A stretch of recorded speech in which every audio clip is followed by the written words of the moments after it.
जय श्री कृष्णा, जय श्री राधे भक्तों। मैं ज्योति गोस्वामी आज आपके लिए कार्तिक मास महात्म का चौथा अध्याय लेकर के आई हूँ। अगर ये आपको पसंद आए तो प्लीज मेरे चैनल को लाइक, शेयर और सब्सक्राइब जरूर कीजिएगा। तो चलिए शुरू करते हैं। चौथा अध्याय। मात शारदा की कृपा लिखूं भाव अनमोल, कार्तिक मातम का कहूँ चौथा अध्याय खोल।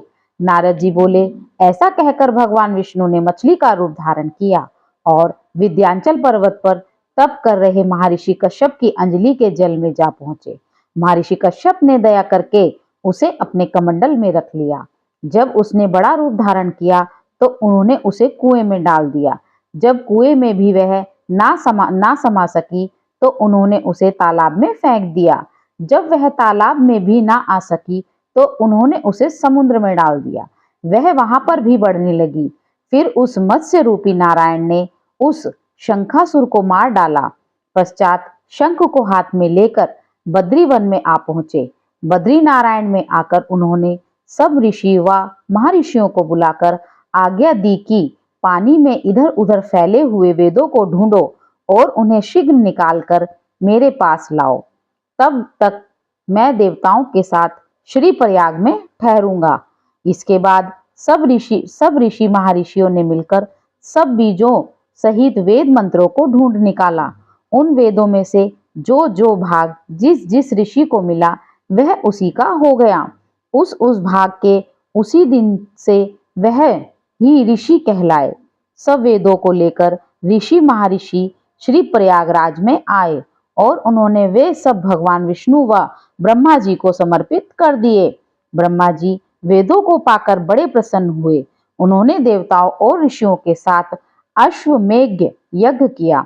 यज्ञ के अंत में देवता गंधर्व यज्ञ नाग भगवान विष्णु को दंडवत करके प्रार्थना करने लगे। देवताओं ने कहा, हे देव, हे जगन्नाथ, हे प्रभु, हमारी सुनिए। हम लोगों के हर्ष का समय है, इसलिए आप हमें वरदान दीजिए। नष्ट हुए वेद पुनः श्री ब्रह्मा जी को प्राप्त हो जाएं। हे लक्ष्मीपते, आपकी अनुकंपा से हम सब देवताओं को यज्ञ का भाग भी मिला है। यह स्थान आपके प्रसाद से आज पृथ्वी पर सर्व प्रधान पुण्य को बढ़ाने वाला है, मुक्ति तथा भगवान को प्रदान करने वाला हो, ब्रह्मा हत्या आदि पापों का नाश करने वाला हो, परम पवित्र और अक्षय फल देने वाला हो। यह वरदान हमें दीजिए। भगवान विष्णु ने कहा, जो कुछ आप लोगों ने कहा है वह मेरा ही ध्येय है। जैसा आप लोगों ने कहा है, अब यह स्थान आज से ब्रह्मा क्षेत्र के नाम से पुकारा जाएगा। इस स्थान पर गंगा जी व सूर्य पुत्री यमुना जी का संगम होगा। मैं श्री ब्रह्मा जी सहित यहाँ पर निवास करूंगा।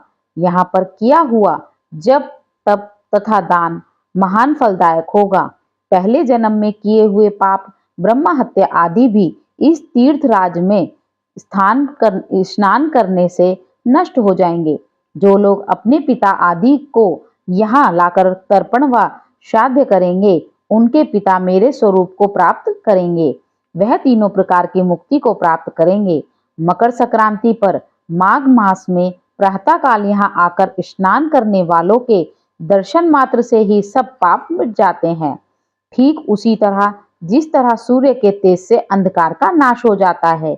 हे मुनीश्वर, मेरे वचन ध्यान से सुनिए। मैं सर्वत्र व्याप्त रहता हूँ भी हमेशा बद्री नारायण में निवास करता हूँ। सैकड़ों वर्ष तक किसी दूसरे स्थान पर तप करने का जो फल मिलता है वही यहाँ पर एक दिन में मिल जाएगा। जो मनुष्य मेरे स्थान ब्रह्म बद्रिकाश्रम का दर्शन करेंगे वह जीवन मुक्त हो जाएंगे और उनके समस्त पाप नष्ट हो जाएंगे। सूत जी बोले, ऐसा कहकर भगवान विष्णु अंतर ध्यान हो गए और देवतागण भी अपने अंशों को वहीं छोड़कर चले गए। जो मनुष्य इस कथा को श्रद्धा पूर्वक सुनते हैं वह श्री प्रयागराज व बद्रिकाश्रम जाने व स्नान करने के समान फल प्राप्त करते हैं। इसी के साथ चौथा अध्याय समाप्त हुआ।